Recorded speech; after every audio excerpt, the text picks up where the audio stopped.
사도행전 14장 1절부터 28절까지 말씀을 함께 봉독합니다. 이에 이고니온에서 두 사도가 함께 유대인의 회당에 들어가 말하니 유대와 헬라의 허다한 무리가 믿더라.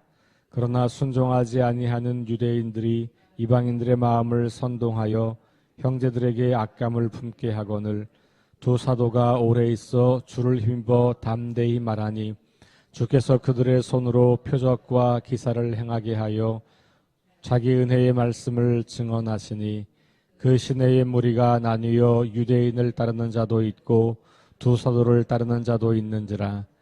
이방인과 유대인과 그 관리들이 두 사도를 모욕하며 돌로 치려고 달려드니 그들이 알고 도망하여 루가오니아의 두 성 루스드라와 더베와 그 근방으로 가서 거기서 복음을 전하니라.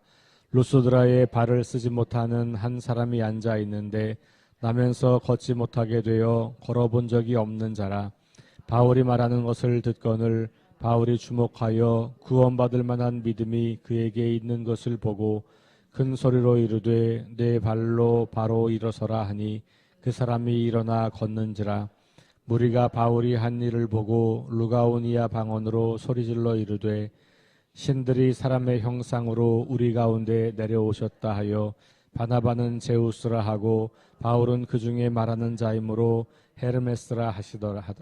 시에 제우스 산당의 제사장이 소와 화환들을 가지고 대문 앞에 와서 무리와 함께 제사하고자 하니 두 사도 바나바와 바울이 듣고 옷을 찢고 무리 가운데 뛰어 들어가서 소리질러 이르되 여러분이 어찌하여 이러한 일을 하느냐. 우리도 여러분과 같은 성정을 가진 사람이라. 여러분에게 복음을 전하는 것은 이런 헛된 일을 버리고 천지와 바다와 그 가운데 만물을 지으시고 살아계신 하나님께로 돌아오게 함이라. 하나님이 지나간 세대에는 모든 민족으로 자기들의 길들을 가게 방임하셨으나 그러나 자기를 증언하지 아니하신 것이 아니니 곧 여러분에게 하늘로부터 비를 내리시며 결실기를 주시는 선한 일을 하사 음식과 기쁨으로 여러분의 마음에 만족하게 하셨느니라 하고 이렇게 말하여 겨우 무리를 말려 자기들에게 제사를 못하게 하니라. 유대인들이 안디옥과 이고니온에서 와서 무리를 충동하니 그들이 돌로 바울을 쳐서 죽은 줄로 알고 시외로 끌어내치니라.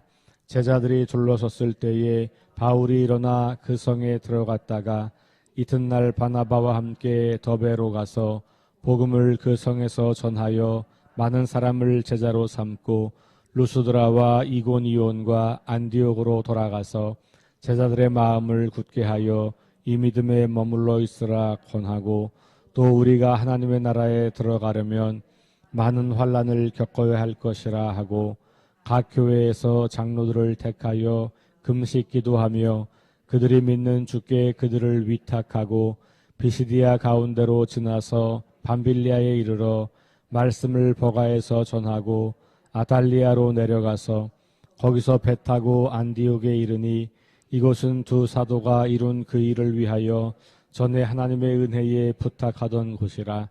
그들이 이르러 교회를 모아 하나님이 함께 행하신 모든 일과 이방인들에게 믿음의 문을 여신 것을 보고 제자들과 함께 오래 있으니라.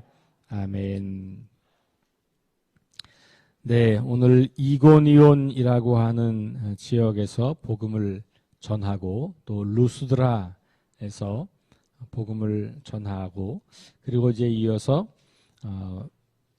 자기들을 죽이려고 찾아오는 유대인들로 인해서 이제 다른 지역으로 이동하게 됐다가 다시 그 루스드라와 또 이고니온과 안디옥으로 돌아가서 다시 교회를 든든히 세우고 그리고 이제 지나왔던 길을 거꾸로 해서 이제 아달리아로 갔다가 배를 타고 다시 안디옥에 도착하는 1차 선교 여행이 마무리되는 장면을 우리가 함께 읽었습니다. 사도행전에서 계속 이 바울의 복음 전도, 바울만이 아니라 앞에 그 앞에 스테반이나 빌립이나 또 베드로나 이런 복음을 전하는 과정의 이야기들을 중요한 패턴을 가지고 이야기하고 있다는 것을 말씀을 드렸는데, 그게 뭐냐면 복음을 전하면 받아들이는 사람도 있지만 반대하는 사람들, 적대자들, 또 공격하는 사람들이 생기고 그들의 공격으로 어려움과 위기에 처하게 되고, 그럼에도 불구하고 그 복음 전하는 일을 멈추지 않고 계속했을 때 주님께 돌아온 사람들이 많아졌다. 이게 이제 패턴이거든요. 그러니까 이 과정이 의도적으로 그런 패턴으로 글 썼다기보다는 계속해서 복음을 전할 때마다 그런 현상들이 반복해서 일어났다는 것을 보게 되죠. 중요한 것은 복음을 전하는 사람들이 그런 상황을 경험하면서 계속 그 일에 전념했다는 거예요. 그만둘 법도 한데, 질문을 가질 법도 한데, 그리고 회의를 품고 이 일을 그만둘 법도 한데, 오히려 그런 어려움을 경험할수록 계속해서 그 일을 멈추지 않더라. 그러니까 어려움만 경험한 게 아닌 거고, 그 어려움과 더불어서 하나님이 일하시는 것을 계속 목격하는 거죠. 그 어려움을 지나고 나면 사람들이 주님께 돌아오는 것들이 보이게 되고, 사람들의 회심과 변화가 목격되고, 그러니 어려움도 있지만 보람도 있고, 고난도 있지만 열매도 있고, 박해가 있지만 제자들의 수가 늘어나기도 하고, 이런 두 가지를 계속 경험하면서 바울이나 복음 전도자들의 관심은 박해에 있지 않고 하나님께서 행하시는 일과 그 열매에 관심이 있었다는 것을 보게 돼요. 그리고 그것이 이 어려움을 능히 이길 수 있는, 혹은 그 어려움에도 불구하고 사명을 멈추지 않을 수 있는 힘을 그들에게 주었다라고 볼 수가 있겠죠. 이걸 조금 더 지나고 나면 복음을 전할 때 어려움이 오는 것은 당연하다 이렇게 생각하는 거예요. 내가 하나님의 일을 하면 평탄하다, 어려움이 없어진다, 그렇게 믿지 않았어요. 그래서 오늘 말씀에 보면 환난 받는 것은 당연하다 이렇게 여기는 장면이 나오죠. 그러니까 하나님의 일을 하는 사람들에게 어려움이 없을 거라고 하는 예상은 굉장히 낯선 일인 거예요. 그리고 그것은 기대할 수 없는 일이에요. 왜냐하면 복음에 대해서 반응하는 사람들이 다양하기 때문에 그렇고, 하나님이 일하시는 것을 모르는 사람들이 있고, 하나님이 일하시는 것 때문에 자기들의 이익이 손상되는 사람들이 있거든요. 그렇기 때문에 하나님의 일이 나타날 때에 반드시 거기에는 그 일을 거부하고 싫어하고, 그래서 하나님의 일에 동참하는 사람들을 위협하고 모함하고 그들을 공격하는 사람들이 반드시 생긴다는 거예요. 그러니 우리가 하나님의 일을 하면서 열심히 기도하고 또 최선을 다해서 일을 하면 하나님이 모든 어려움들을 제거해 주시고, 그리고 평탄한 길로 그 일이 될 거다라는 기대는 처음부터 하지 않는 게 좋습니다. 그게 하나님 나라의 이중 구조 때문에 그런 거예요. 그러니까 우리가 이 땅에 하나님만 일하시는 게 아니고 하나님의 나라를 방해하는 세력이 동시에 일하고 있기 때문에 이 충돌 속에 우리는 늘 있는 거고, 그 충돌의 핵심은 사람의 마음이에요. 사람의 마음은 하나님께서 그 마음을 강제로 어떻게 하지 않으신다는 것을 계속 우리가 생각해야 돼요. 하나님이 강제로 하나님의 일을 하셨다면 벌써 복음은 땅끝까지 전달됐고 모든 사람이 구원받았을 겁니다. 그렇잖아요. 상식적으로 생각해보면. 하나님을 반대한 사람이 없는 게 하나님이 강제할 때 나타나는 일일 거예요. 하나님 절대 그렇게 일하시지 않으세요. 그러니 우리가 하나님의 일에 동참할 때 하나님이 그렇게 일하실 거라를 기대하는 것은 우리가 하나님에 대해서 제대로 알지 못하고 있는 거예요. 그러니까 하나님은 여전히 우리에게 이 반대자들과 또 우리를 공격하는 자들을 일순간에 어떤 능력으로 제거해 주지 않으세요. 오늘도 그런 이야기들이 계속해서 등장하고 있죠. 자, 14장 1절에 보면 이고니온에서 두 사도가 유대인의 회당에 들어와서 말을 했어요. 여기 말한 게 뭐 그냥 말한 게 아니라 하나님 나라 복음을 전한 것이죠. 그러니까 우리 13장에 긴 설교가 있었던 것처럼 이제 그 설교를 한번 소개하고 나니까 그 다음부터는 그런 설교를 다시 소개하진 않죠. 왜냐하면 그런 이야기를 했다는 거를 우리가 이제 알 수 있는 거예요. 그러니까 어제 들었던 그 설교가 이제는 바울이 가는 곳마다 그런 방식으로 회당에서 설교를 했겠구나. 이렇게 이제 이해할 수 있는 것이죠. 자, 그러니까 유대와 헬라의 허담을 우리가 믿더라 그랬어요. 많은 사람들이 그 말을 믿기 시작했어요. 그런데 바로 그 뒤에 뭐가 나옵니까? 그러나 순종하지 아니하는 유대인들이 이방인들의 마음을 선동해서 형제들에게 악감을 품게 했다. 그러니까 하나님 나라의 일이 진행되는 것을 반대하고 의도적으로 이것을 곡해하고 거절하는 사람들이 있다는 거예요. 이게 이상한 일이 아닌 거예요. 이건 당연한 일이고 너무나 자연스러운 일이에요. 그래서 그럼에도 불구하고 두 사도가 오래 있어 주를 힘입어 담대히 말했다 그랬어요. 오래 있었다는 게 무슨 말일까요? 여기 뭐 오래라는 게 얼마나 긴 시간인지는 나와 있진 않지만 여기 지금 회당에서 말씀을 전하는 그런 순간이라고 이해가 될 수 있으니까 악감을 품게 해서 막 사람들이 선동하고 그래도 곧장 떠나지 않았다는 것은 알 수 있겠죠. 시간적으로 얼마인지 모르겠으나 오래 있으면서 뭘 했다고 하냐면 주를 힘입어 담대히 말했다. 그러니까 반대가 있고 공격이 있지만 그냥 도망가거나 회피한 게 아니라 견디면서 인내하면서 주님을 힘입어서 담대하게 말을 했다. 라고 하는 이야기를 우리에게 전하고 있죠. 자, 그러면서 그 내용이 뭐냐면 주께서 그들의 손으로 표적과 기사를 행하게 하여 주사 자기 은혜의 말씀을 증언하시니 그랬어요. 여기도 주어가 주님이죠. 그죠? 주께서 이게 주어예요. 그러니까 지금 이 사도들이 일을 하지만 이 사도들을 통해서 누가 일을 해요? 주님께서 일을 하시는 거예요. 그래서 이 주님께서 그들의 손으로 표적과 기사를 행하게 한 거예요. 그러니까 바울과 바나바가 표적과 기사를 행한 게 아니라 주님께서 행하신 거예요. 자기 은혜의 말씀을 증언하시니 자기는 주님이죠. 주님께서 자기의 은혜의 말씀을 증언했어요. 그러니까 결국은 주님께서 바나바 바울을 통해서 일하시고 나타내 보이신 거죠. 근데 그러려면 이 통로가 되는 사람들이 해야 할 일은 뭐냐? 담대히 오래 견디면서 주님을 힘입는 거예요. 그러면 주님이 그들을 통해서 일하시는 거예요. 이게 하나님의 일이 이루어지는 본질이에요. 그러니까 우리가 뭘 한다고 말하는 것이 굉장히 맞지 않아요.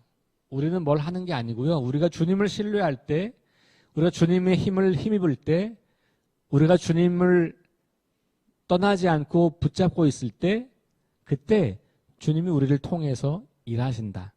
이게 하나님의 일이 이루어지는 방식이다는 것이죠. 자, 그랬을 때 4절, 5절, 6절 보니까 두 패로 나뉘어서 바울과 바나바가 전하는 복음을 믿고 따르려고 한 사람이 있는가 하면 여전히 유대인들의 가르침을 고수하려는 사람들이 있는 것이죠. 이 둘 사이에 이제 패가 나뉘어진 거예요. 그 시내의 무리가 나뉘어 유대인을 따르는 자도 있고 두 사도를 따르는 자도 있는지라. 그러면서 이방인과 유대인과 그 관리들이 두 사도들을 모욕하며 돌로 치려고 달려드니 유대인을 따르는 그 사람들, 그들 중엔 이방인도 있고 유대인도 있고 또 관리들도 있어요. 이 사람들이 사도를 모욕하며 돌로 치려고 달려들었다. 이것이 복음을 전하는 자들이 경험하는 위기, 박해, 고난이죠. 그래서 이번에는 이제 그들이 그걸 미리 알고 다른 곳으로 이제 이동합니다. 도망하여 루가오니아의 두 성 루스드라와 더베와 그 근방으로 가서 복음을 전했다. 이렇게 나오죠. 자, 6절도 참 재미있는 본문이에요. 도망가면 몸을 피해야 되는데 또 그들이 있지 않다고 판단하면 또 거기서 또 복음을 전하는 거죠. 그러니까 이제 이들에게는 복음을 전하는 것이 물론 이제 그렇게 파송을 받았기 때문이기도 합니다만 어쨌든 가장 중요한 일들을 계속 수행하고 있는 것을 보게 되는 거죠. 자, 그래서 그 루스드라라고 하는 도시에 갔을 때 나면서부터 걷지 못하는 사람을 고치는 이야기가 등장하고 그 일을 행하자 그 동네 사람들이 신이 내려왔다라고 외치면서 제사를 지내려고 하는 거죠. 제우스와 헤르메스라고 하는 신이 나타났다. 이거는 이 지역 사람들이 가지고 있는 전설과 좀 관련이 있는데요. 이 동네 사람들에게 어떤 전설이 있냐면 예전에 제우스와 헤르메스가 우리 땅에 왔는데 우리 조상들이 제사를 제대로 드리지 않아서 다 죽었다. 그때 제사했던 두 사람인가만 남고 다 죽었다. 이런 게 전설로 내려오고 있는 동네예요. 그러니까 이런 놀라운 일을 행하는 걸 보고 어떻게 이게 가능하지? 야, 다시 제우스와 헤르메스 신이 우리 동네에 방문하셨나 봐. 이번에 우리가 잘 모셔야지. 이렇게 생각하는 거죠. 그러니까 오랫동안 자기네 동네에 갖고 있던 어떤 신앙이 있는 거예요. 그 신앙이 자기들을 이 바울과 바나바를 신으로 떠받들도록 그렇게 했던 것을 우리가 알게 돼요. 자, 그러자 14절 두 사도 바나바와 바울이 듣고 옷을 찢고 무리 가운데 뛰어들어가 소리질러 말하는 거예요. 그러면서 우리도 여러분과 같은 사람이다. 우리가 하나님 신 제우스나 헤르메스 같은 신이 아니다. 이런 거예요. 그런데 우리가 똑같은 사람이지만 복음을 전하는 것은 여러분들이 이렇게 하는 헛된 일들, 그러니까 우상을 섬기는 일들, 진짜 신이 아닌 다른 대상에게 이렇게 예배하는 일들을 그만두게 하려고 하는 거다. 이 헛된 일을 버리고 진짜 하나님이 누구신지 알려주고 그 하나님께 예배하게 하려고 하는 건데 어찌 우리를 예배하려고 하냐? 안 된다. 이렇게 막고 있는 거죠. 여기서 중요한 단어는 헛된 일을 버리고 하나님께로 돌아오게 함이라. 이게 회심이에요. 그러니까 복음을 전했을 때 사람들에게 나타나는 마땅한 반응은 그들이 그동안 따랐던 헛된 것을 버리고 하나님께로 돌아오는 것입니다. 그러니까 이거는 그냥 생각만 돌아오는 게 아닌 거죠. 삶의 방식이 완전히 달라지는 거예요. 그러니까 내가 신으로 삼았던, 우상으로 삼았던 것이 무엇이냐, 내가 예배했던 대상이 무엇이냐, 그게 아니었네? 이걸 자각하고 진짜 신에게로 돌아오는 것. 이게 회심이라고 하는 것이죠. 그러니까 회심에는 반드시 자기가 그동안 오랫동안 지켜왔던 어떤 것들을 포기하는 일이 반드시 있는 거예요. 포기하지 않고 예수 믿었다고 하는 것에는 진정한 회심이 없을 가능성이 많은 거예요. 그냥 나한테 좋으니까 뭘 한 거죠. 나한테 이로운 것만 생각하고 예수를 믿기 시작하면 진정한 회심이 없을 수도 있는 거예요. 그러니까 교회 다니는 수많은 사람들 중에도 회심하지 않은 사람들이 굉장히 많을 수 있는 거고, 회심하지 않은 사람들은 당연히 성경을 아무리 읽고 예배를 아무리 드려도 성장하지 않아요. 왜? 회심하지 않았으니까. 태어나지 않았는데 어떻게 잘하겠어요. 그래서 성경을 읽어도 늘 내 마음대로 해석하는 거고, 내가 원하는 것만 받아들이는 거고, 나한테 좋은 것만, 유리한 것만 취사 선택하는 거고, 성경을 읽지 않고 여전히 옛 방식을 고수하면서 나에게 올 복만 헤아리는 거죠. 그러니까 인생을 살다가 그런 복이 오지 않는다고 판단하면 언제든지 떠나게 되는 거예요. 회심하지 않은 겁니다.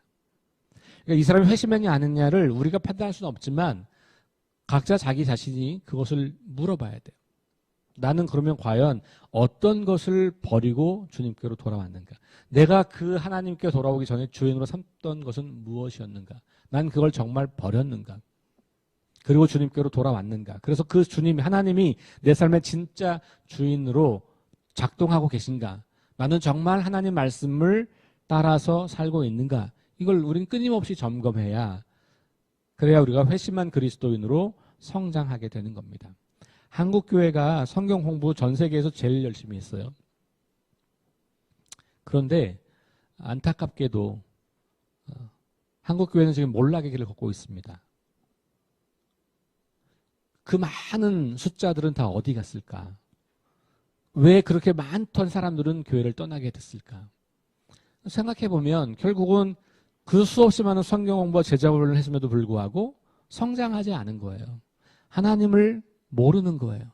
자기 마음대로 하나님을 취사 선택하고 자기 편리한 대로 하나님을 이용한 것이지, 그게 안 되니까, 그게 없다고 생각하니까 그냥 우수수 다 떠나버리고 마는 것이죠. 이런저런 여러 이유가 있겠지만 이걸 이렇게 회심과 연결시켜서 좀 바라보면 그렇게 보일 수 있다라고 저는 생각을 해요. 그런 의미에서 우리가 복음을 전하는 거 굉장히 중요한데 자기 자신에게 복음을 계속 전하는 거 굉장히 중요합니다. 자기 자신에게. 나는 지금 복음에 선명하게 서 있는가. 자기 자신에게 전하기 위해서 다른 사람에게 또 전하는 거예요. 이게 되게 재밌는 거예요. 다른 사람을 회심하게 하는 것도 있지만 나의 회심을 끊임없이 점검하고 내 삶을 계속 복음 안에 세워두는 겁니다. 왜냐하면 우리는 연약하고 이 세상의 반대는 끊임없이 강하기 때문에 우리가 회심하고 성장하고 나가도 계속해서 우리가 떨어질 수 있고 잘못할 수 있는 가능성이 있기 때문에 우리가 복음을 전하는 것은 그 복음을 다시 확인하고 내 안에 다시 선명하게 견고하게 다져가는 과정이기도 한 거예요. 그러니 복음을 전하지 않는다면 나에게도 복음을 전하지 않는 거이고, 그러면 내가 그 복음에 굳게 서는 것이 쉽지 않을 수 있다라고 보이는 거죠. 자, 그런 의미에서 오늘 이 말씀, 헛된 일을 버리고 과거의 것을 버리고 하나님께로 돌아오는 과정, 이것이 회심이라고 하는 것을 기억하고 우리가 계속해서 우리의 회심을 점검할 뿐만 아니라 다른 사람들의 회심을 돕는 그 일을 하기 위해서 반대와 고난과 박해에도 불구하고 지속적으로 그 일을 우리가 해야 하겠다라는 말씀을 드립니다. 자, 그 다음에 19절 이하를 내려가면 유대인들이 안디옥과 이고니온에서 와서 무리를 충동하니 그랬어요. 굉장히 열심히 있는 유대인들이죠. 그죠? 그래서 바울이 다른 동네로 가니까 거기까지 따라와서 바울을 죽이려고 하는 거예요. 그러니까 바울에게는 평생 자기를 죽이려고 하는 사람들이 따라다녔다는 것을 우리가 알 수 있어요. 그러니까 유대인들 중에서는 이 바울의 존재가, 왜냐하면 유대교에서 굉장히 열심히였고 이 그리스도인들을 박해했던 유대교의 생명을 얻었던 사람인데 어느 날 가짜라고 말했던 그것을 진짜라고 말하고 다니니까, 그러니 지금 이 유대인들에게는 이 바울이 눈에 가시인 거죠. 자, 그래서 쫓아와가지고 돌로 쳐서 거의 죽인 거예요. 그죠? 돌로 바울을 쳐서 죽은 줄로 알고, 그러니까 뭐 거의 정신을 잃은 거죠. 예. 정말 의식을 잃고 쓰러진 거예요. 그래서 내다 버린 거예요. 제자들이 둘러섰을 때 바울이 정신을 차리고 어떻게 했어요? 그 성에 들어갔다. 이게 가능한 일일까? 방금 자기가 돌에 맞아 의식을 잃고 그래 다시 들어가는 거예요. 정말 죽음을 각오하고 들어가는 거죠. 그리고 나서 그 성에 들어가서 뭘 했을까? 그러면 뭘 했을 것 같으세요? 뻔하죠. 그죠? 다시 그 일을 했고 그 본인이 말씀을 전했을 때 회심했던 사람들을 돌봤고 그 일을 했을 겁니다. 그리고 다시 그 다음날 이제 다른 곳을 향해서 가요. 그리고 더베로 가서 거기서 또 복음을 전하고 많은 사람을 제자로 삼고, 그리고 루스드라와 이고니온과 안디옥 돌아가서 제자들의 마음을 굳게 하고, 여기 안디옥은 비시디 안디옥이죠. 그러니까 다시 거꾸로 이제 왔던 길로, 안디옥, 루스드라, 안디옥, 이고니온, 루스드라, 더베 뭐 이렇게 이제 다니는 건데, 그리고 나서 다시 이제 다시 거꾸로 돌아온 거예요. 그래서 제자들의 마음을 굳게 했다. 그러니까 복음을 전했을 뿐만 아니라 복음을 받아들이고 회심하여 그리스도인 된 사람들을 다시 잘 믿음이 견고해지도록 돌봐줬다는 거예요. 이게 목양했다는 얘기입니다. 오늘날로 말하면 목회한 거예요. 그래서 그들이 신앙 가운데 굳게 서도록 도운 거예요. 그러면서 뭐라 그래? 22절.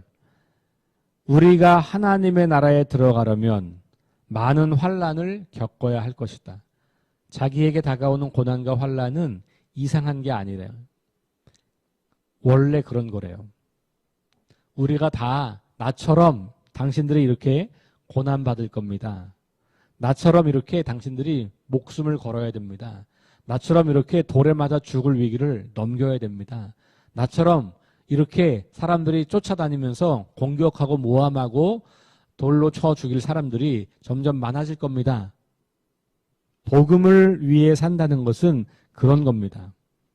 하나님 나라에 들어가려면 헛된 것을 버리고 하나님께로 돌아와서 하나님 안에 살려면 이런 반대와 저항이 반드시 있고 그런 환난을 거칠 수밖에 없습니다.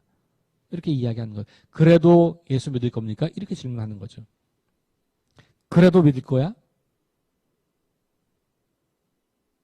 우리가 전도하는 방식과 너무 달라요.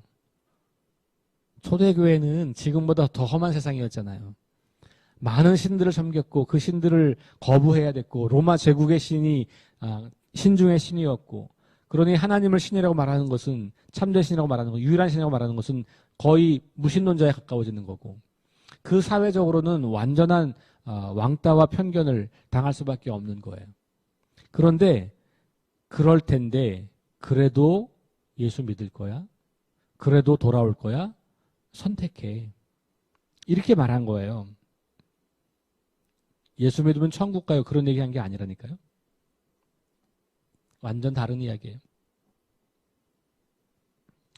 천국 가려면 너 여기서 고생 엄청 해야 되거든?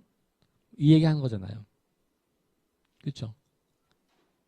그러니 우리가 지금 복음을 전하는 것은 이걸 빼먹은 거예요.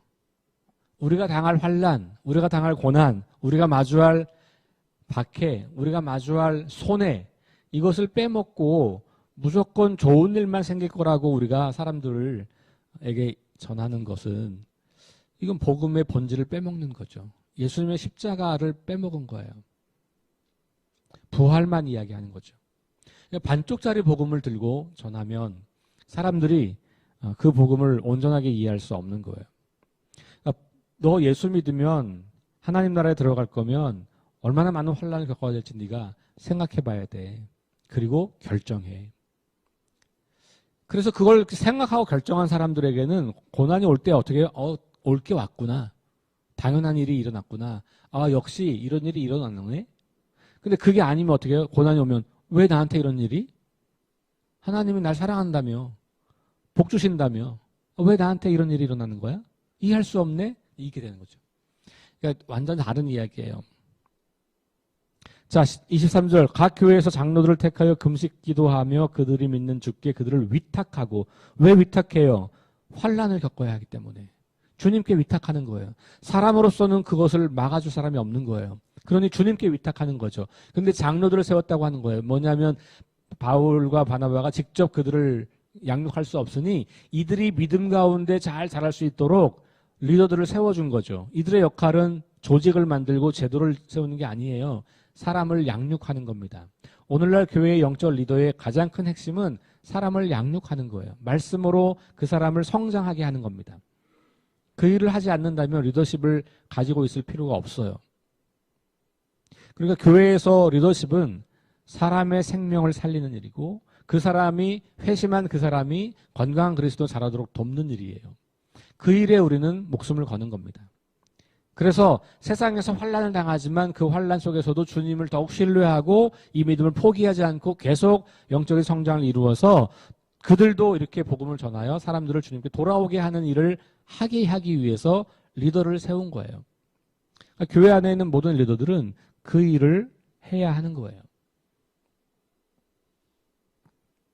자, 그리고 나서 이제 거꾸로 해서 다시 이제 안디옥에 도착합니다. 여기 안디옥은 이제 시리아의 안디옥. 처음 파송했던 그 동네에 돌아와서 그래서 27절 그들이 이르러 교회를 모아 하나님이 함께 행하신 모든 일과 이방인들에게 믿음의 문을 열신 것을 보고하고 제자들과 함께 오래 있으니라. 적어도 1년 이상 다시 머물렀던 것 같아요.